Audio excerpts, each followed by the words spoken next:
بسم اللہ الرحمن الرحیم۔ حضرت عمر فاروق رضی اللہ تعالیٰ عنہ کا زمانہ ہے تو کیس آیا، ایک شخص نے 4 ایکڑ زمین بیچی، دوسرے نے خریدی۔ جس نے بیچی وہ کسان نہیں تھا، کوئی اور کام کرتا تھا۔ اس نے کہا میرے پاس فارغ ہے، میں تو کاشتکاری نہیں کرتا، تو ایک کسان نے خرید لی۔ توجہ ہے میری بات پر؟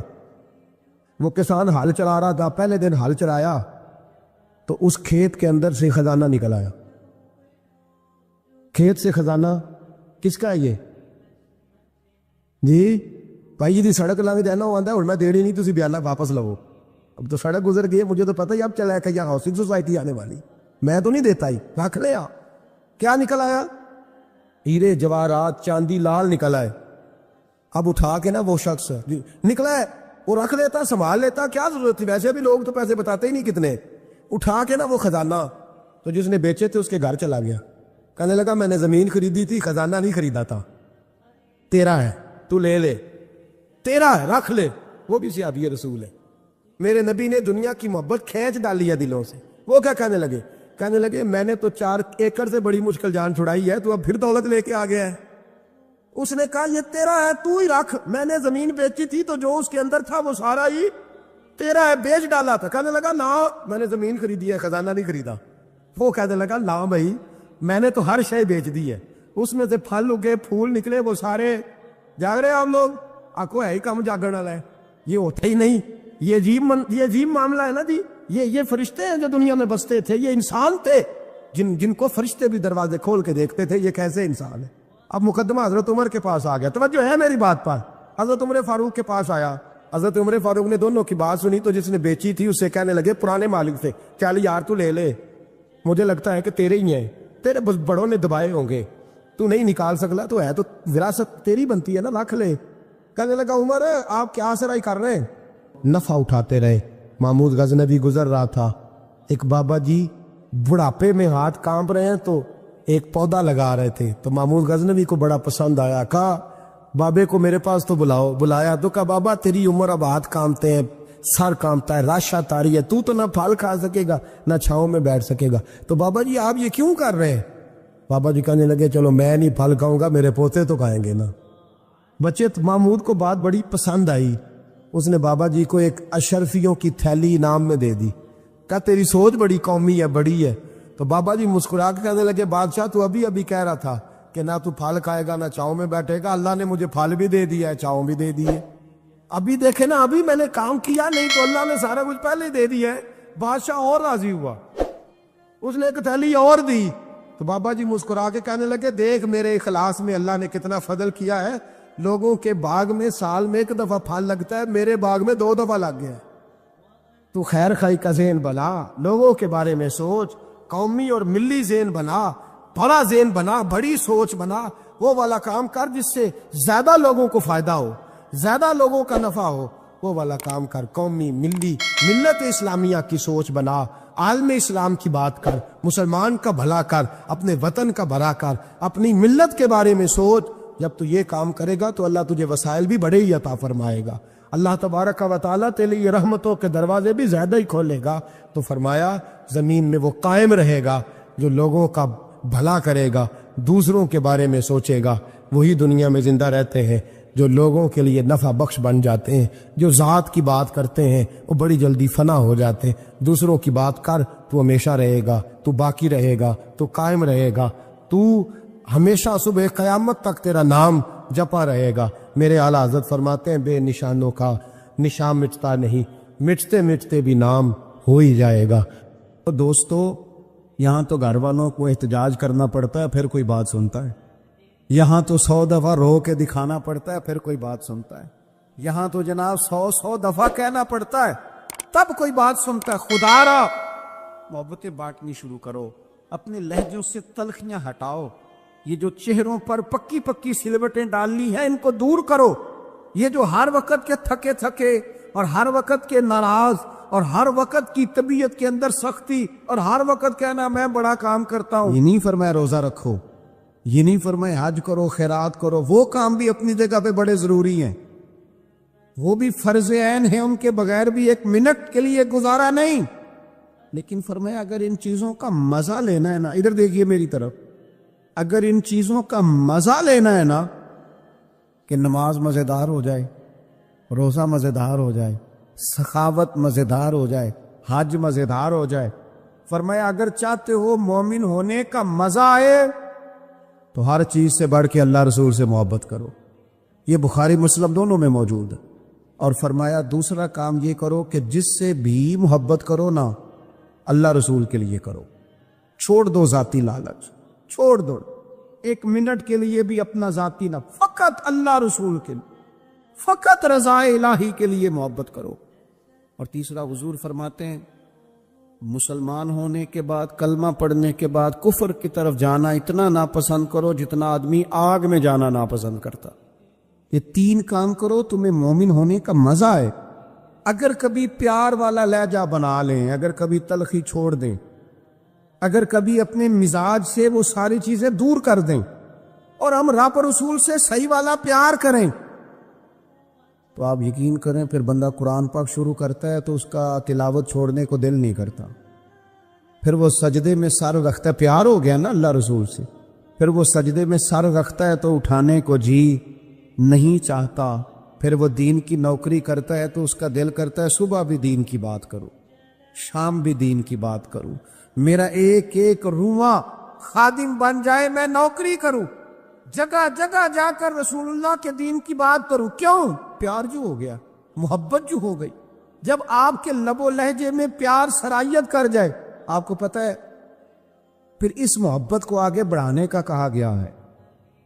حضور نے فرمایا میرے صحابہ سے بھی محبت کرو کیونکہ میرے صحابہ ہیں، پھر ان سے بھی پیار کرو، ان کے بارے میں تمہارے دلوں کے اندر عقیدت کے جذبات ہیں۔ اور پتہ ہے کس طرح کی عقیدت؟ شوق والی عقیدت۔ میرا اور آپ کا دور بحث کا دور ہے، اور بعض ایسے بیوقوف ہیں جو اپنی حیثیت نہیں دیکھتے۔ اللہ کرے آپ کو سمجھ آئے، جو جناب ابو بکر سے محبت کرے اس سے حضور محبت فرماتے ہیں، جو حضرت عمر سے محبت کرے ان سے حضور محبت فرماتے ہیں، جو سیدنا عثمان غنی کا حیا کرے ان سے محبوب محبت فرماتے ہیں۔ اور مولا مرتضیٰ کے بارے میں تو فرمائے اس کی محبت ہی تو ایمان ہے، اور علی کا بغض ہی تو نفاق ہے۔ محبت، پیار، وارفتگی، شوق، ان لوگوں کے بارے میں اپنے دلوں کے اندر جذبات۔ اور پھر جو حضور کی اولاد پاک ہے، آپ کو پتہ ہے جو اپنے محسن کا شکریہ ادا نہیں کرتا وہ رب کا بھی نہیں کر سکتا۔ ہم تو نا اپنے اساتذہ اور مشائخ کو محسن جانتے ہیں، ہم تو اپنے بزرگوں کی اولادوں کی قدر کرتے ہیں۔ امام اعظم کہیں بیٹھے تھے تو ایک بچہ چھوٹا بار بار آتا تھا تو امام صاحب اٹھ کے کھڑے ہو جاتے۔ کئی دفعہ آیا امام صاحب، کئی دفعہ کھڑے ہوئے، شاگردوں نے عرض کی حضور یہ چھوٹا بچہ ہے، کئی دفعہ آئے گا، آپ بوڑھے آدمی ہیں، بار بار اٹھنے میں تکلیف ہوتی، یہ تو 100 دفعہ آئے گا۔ تو امام صاحب فرمانے لگے 1000 دفعہ بھی آئے میں کھڑا رہوں گا اس کے استقبال کو۔ حضور کیوں؟ کون ہے؟ بتا ہی دے۔ تو امام اعظم رو پڑے، فرمانے لگے میرے استاد کا پوتا ہے یہ، اصلاں نال جے نیکی کریے او نسلاں تاک نہیں بھول دے، اصلاں نال جے نیکی کریے او نسلاں تاک نہیں بھول دے، تے بے اصلاں نال نیکی کریے تے پھل کنڈیاں نال تول دے۔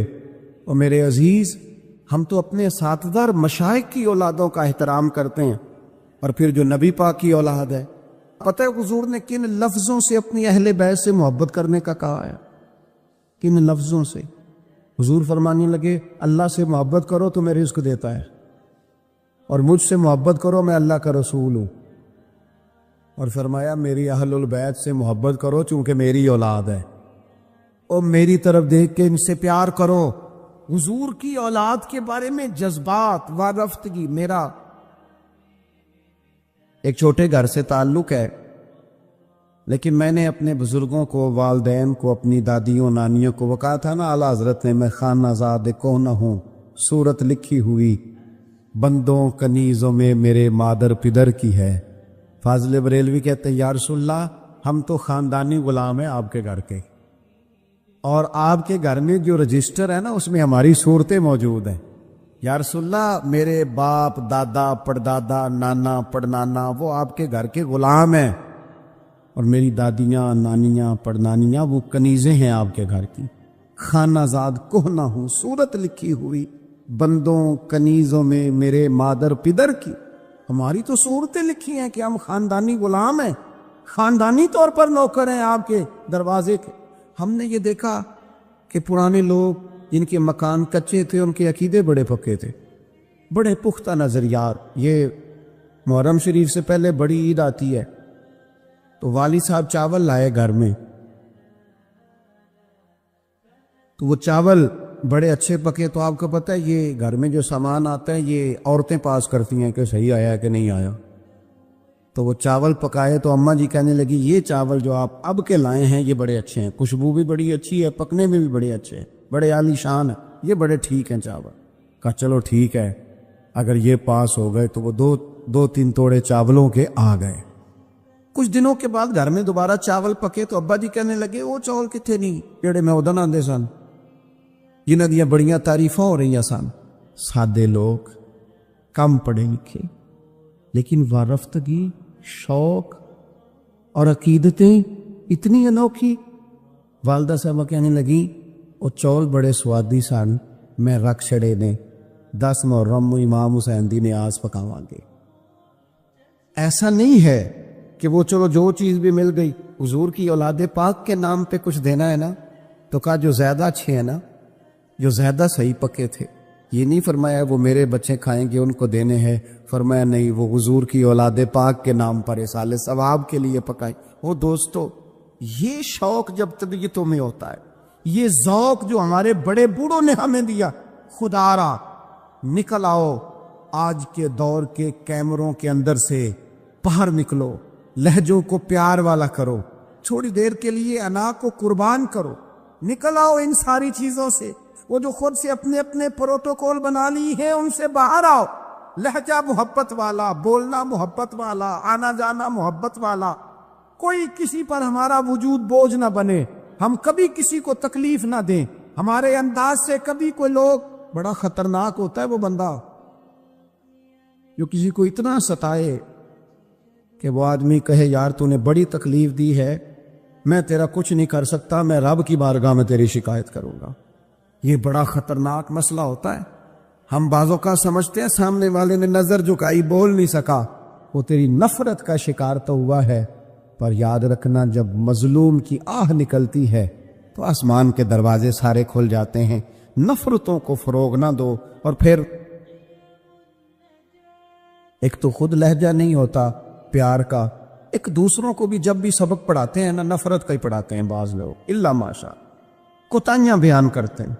یہ جو میاں بیوی کے درمیان لڑائی ڈالتے ہیں ان لوگوں کو پتہ ہے کہ وہ تو بات کر کے چھوٹا سا جملہ کہہ کے رخصت ہو گئے اور انہوں نے 24 گھنٹے اکٹھے رہنا تھا، ان کی زندگی کو دوزخ بنا دیے.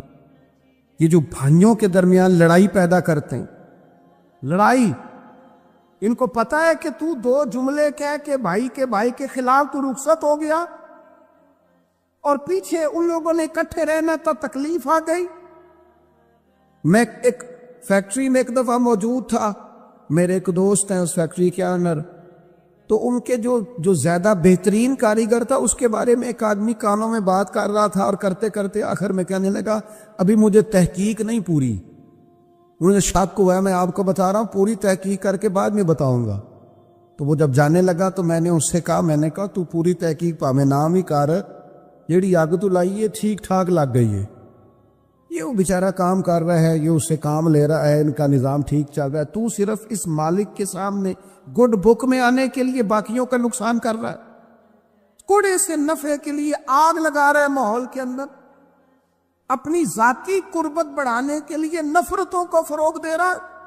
کبھی یہ کام نہ کریں، یہ کام ہمیشہ کمزور لوگ کرتے ہیں، یہ کام نیچ لوگ کرتے ہیں، اپنے تھوڑے سے نفع کے لیے ماحول کے اندر خرابی پیدا کرتے ہیں. خدا را فروغ محبت، بخاری شریف میں حدیث ہے، پر یہ ان حدیث کا ذرا انداز تو دیکھیں کتنا انوکھا ہے. حضرت انس بن مالک رضی اللہ تعالیٰ عنہ فرماتے ہیں ایک شخص نے آ کے حضور سے پوچھا قیامت کب آئے گی؟ کریم فرمانے لگے تو اپنی تیاری بتا قیامت کے لیے، اس کی تیاری سنو، تیاری سنو، ساری عمر دی کمائی سنو، تیری تیاری کیا ہے؟ کہنے لگا حضور نہ زیادہ نفلی نمازیں پڑھی ہیں، نہ زیادہ نفلی روزے رکھے۔ پھر تیاری کیا ہے؟ کہنے لگا حضور میری تیاری یہ ہے کہ اللہ سے بھی پیار کرتا ہوں، رسول اللہ سے بھی پیار کرتا ہوں، میری تیاری محبت ہے، میری تیاری عشق ہے، میری تیاری وفا ہے، میری تیاری تیرا شوق ہے، میری تیاری تیری یاد میں تڑپنا ہے، میری تیاری صبح و شام تیرا ذکر کرنا۔ یا رسول اللہ، اللہ سے بھی محبت، رسول اللہ سے بھی محبت۔ حضور نے ہر عبادت کا ثواب بیان کیا۔ اس نے جب محبت کی بات کی تو یہاں والا کیا ثواب بیان کیا؟ تیری تیاری کی ہے کیا ہے آخرت کے لیے؟ اس نے کہا اللہ رسول سے محبت کرتا ہوں۔ تو حضور فرمانے لگے سن پھر، قیامت میں ہر بندہ اسی کے ساتھ ہوگا جس سے وہ محبت کرتا ہے، یعنی عبادات پر ثواب ملے گا اور محبت رسول پر رب رسول کا قرب نصیب ہوگا، قرب مصطفیٰ ملے گا محبت پر۔ یہ بخاری ہے۔ حضرت انس بن مالک کہتے ہیں بندہ میں چلا گیا اور خوش گیا، موقع بڑا اچھا تھا، میں نے فوراً بات کر دی، میں نے کہا یا رسول اللہ صلی اللہ علیہ وسلم، جو جس سے محبت کرے گا اسی کے ساتھ ہوگا۔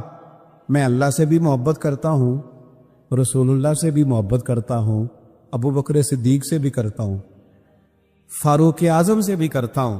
حضور میرے لیے کیا حکم ہے؟ تو محبوب نے فرمایا فتویٰ وہی ہے، سوال کا جواب وہی ہے، عمل کی جزا وہی ہے کہ جو جس سے محبت کرے گا قیامت میں اسی کے ساتھ کھڑا کیا جائے گا۔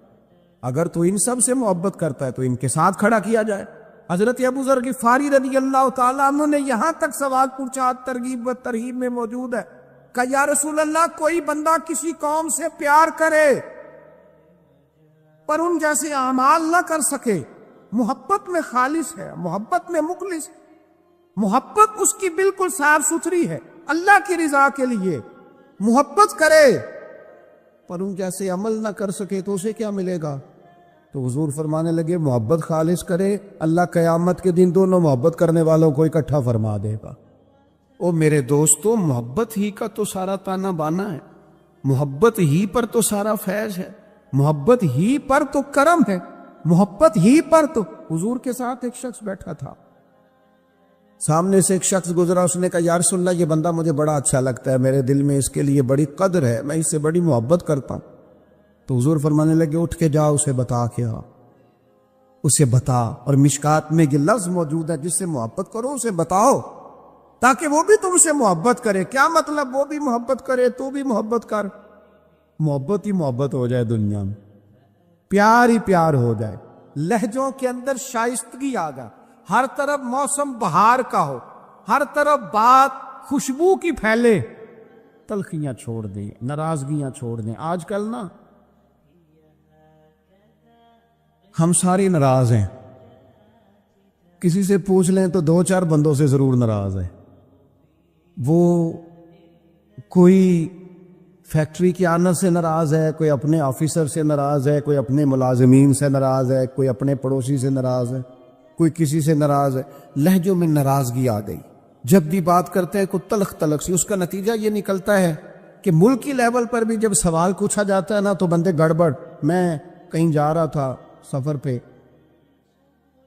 تو بڑی جلدی تھی مجھے، ایک صاحب آ گئے اور وہ کوئی بات کرنا چاہ رہے تھے، تو مجھے کہنے لگے حالات آج کل کیسے ہیں؟ میں نے کہا بالکل ٹھیک ہیں۔ ان کا خیال تھا کہ تھوڑا سا تبصرہ یہ کریں گے، تھوڑا سا میں کروں گا، تو تھوڑا سا ہمیں موقع ملے گا تھوڑی سی ملک کی غیبتیں کرنے کا۔ یہ کام ہم صبح و شام کرتے ہیں۔ آپ یقین کریں، جتنی خوبصورتی اللہ تعالیٰ نے ہمارے وطن کو عطا فرمائی ہے، جتنے محبت کرنے والے لوگ اللہ نے یہاں عطا کیے، یہ صوفیاء کی دھرتی ہے، اولیاء کی دھرتی۔ یہاں میرے نبی پر درود و سلام پڑھا جاتا ہے، یہاں حضور کے نام کے نعرے بلند ہوتے ہیں، یہاں جگہ جگہ مسجدوں میں قرآن پاک کی تلاوت ہوتی ہے۔ یہاں میں نے دیکھا ہے ایک غریب آدمی کو ایک خون کی بوتل کی ضرورت پڑتی ہے، 14 نوجوان لائنوں میں کھڑے ہوتے ہیں، ہم حاضر ہیں، ہم حاضر۔ اتنا لوگ سخاوت کرتے ہیں، لوگوں کو دیتے ہیں. یہ سیلاب آیا تھا، مجھے تھوڑا موقع ملا وہاں سفر کرنے کا، حاضر ہونے کا. میں نے دیکھا لوگوں میں بڑی تڑپ. ہمیں بتائیں ہم کیا کر سکتے. وہ دوستوں خوبیاں بھی تو بیان کرو نا.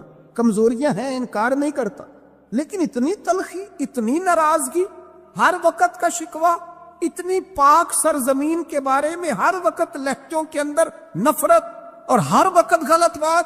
خدا را آپ سوچیں، اسی دھرتی نے، اسی وطن نے کتنے مجاہد پیدا کیے، کتنے شہید پیدا کیے، کتنے دلیر پیدا کیے، کتنے جانے دینے والے پیدا کی، کتنے مر مٹنے والے پیدا کی، کتنے للہیت والے. میرا ایک دینی تعارف ہے، میں ایک ادارہ چلاتا ہوں، اس پر موٹا نام میرا ہی لکھا ہوگا، بانی ادارہ. لیکن جو لوگ اس میں صبح و شام تعاون کرتے ہیں اور تعاون کر کے ساتھ یہ بھی کہتے ہیں کہ کسی سے ذکر نہ کرنا، کسی سے نہ، ان کے خلوص پر شک کیا جا سکتا ہے. وہ بھی تو بڑی جگہوں پر بانی ہے. اس محفل میں بڑا اسٹیج مجھے دیا گیا ہے، فوٹو میری آ رہی اور ویڈیو میری بن رہی ہے، پر جن بچوں نے کتنی دوپہر سے لے کر یہاں کام شروع کیا، پوسٹر لگائے، پسینے ان کے وجود سے بہے، جیبوں سے پیسے خرچ کیے. نام تو چند لوگوں کا ہوتا ہے، اسٹیج پر تو کچھ اور لوگ آتے. کیا ان کے خلوص میں شک کیا جا سکتا ہے؟ ان کے دلوں میں محبت کے جذبات موجزن تھے. تو یہ سارا کام کیا. خدا را تھوڑا تھوڑا نا نفرتوں کو بھولیں، تھوڑا تھوڑا مزاجوں میں محبت لائیں، تھوڑا تھوڑا مسکرانا شروع کریں، تھوڑا سا اپنی زندگی میں اچھائیوں کو سوچنا شروع کریں، تھوڑا سا مثبت ہو جائیں، تھوڑا سا نا، تھوڑی سی مہربانی کریں، تھوڑا سا غور کریں. کسی شخص نے حضرت عمر سے کہا تھا، اپنی بیوی کی شکایت کی تھی. پاپ فرمانے لگے، خدا کے بندے، تیرا گھر سنبھالتی ہے، تیرے بچوں کو پالتی ہے، تو گھر نہیں ہوتا تیری عزت کی محافظ بنتی ہے. چل اگر کچھ غلطیاں کرتی ہیں تو بھی اللہ کی رضا کے لیے معاف کرنا، تو بھی تھوڑا درگزر کا لہجہ اختیار کر. حضرت ابو مسعود انصاری رضی اللہ تعالیٰ عنہ اپنے غلام کو مار رہے تھے، اچانک محبوب آ گئے. حضور نے فرمایا، کیوں سختی کر رہا ہے؟ یا رسول اللہ، بڑا ہی معاف کرتا ہوں، بڑا ہی معاف کرتا ہوں، آخر کتنا کو کروں؟ تو حضور فرمانے لگے، گن کے اگر کرنا ہے تو میرے کہنے پہ 70 دفعہ تو کرنا دن میں. اور ایک صحابی سے حضور نے یوں بھی فرمایا، پتہ ہے تیرا رب تجھے کتنا معاف کرتا ہے؟ پتہ ہے رب تجھے کتنا معاف کرتا ہے؟ تو اللہ کے بندوں کو معاف کرنے کو تیار نہیں. اپنی طبیعت سے، اپنے مزاج سے نفرت کو نکال پھینکے، اپنے لب و لہجے میں نا محبت لائیں. آپ یقین کریں، محبت ہو جائے نا، محبت ہو جائے تو وہ اس طرح کا روپ دھار لیتی ہے کہ کچھ چیزیں نا، وہ کچھ لوگ ایسے ہوتے ہیں جو مانگ کے لیتے ہیں کچھ چیزیں، اور کچھ کا لہجہ اتنا شاندار ہوتا ہے، وفادار اتنے ہوتے ہیں، پیار اتنا کرتے ہیں، انہیں مانگنا پڑتا ہی نہیں، وہ خود بخود سارا کچھ قربان کرنے کو دل کرتا ہے. انداز ایسا انوکھا ہوتا ہے.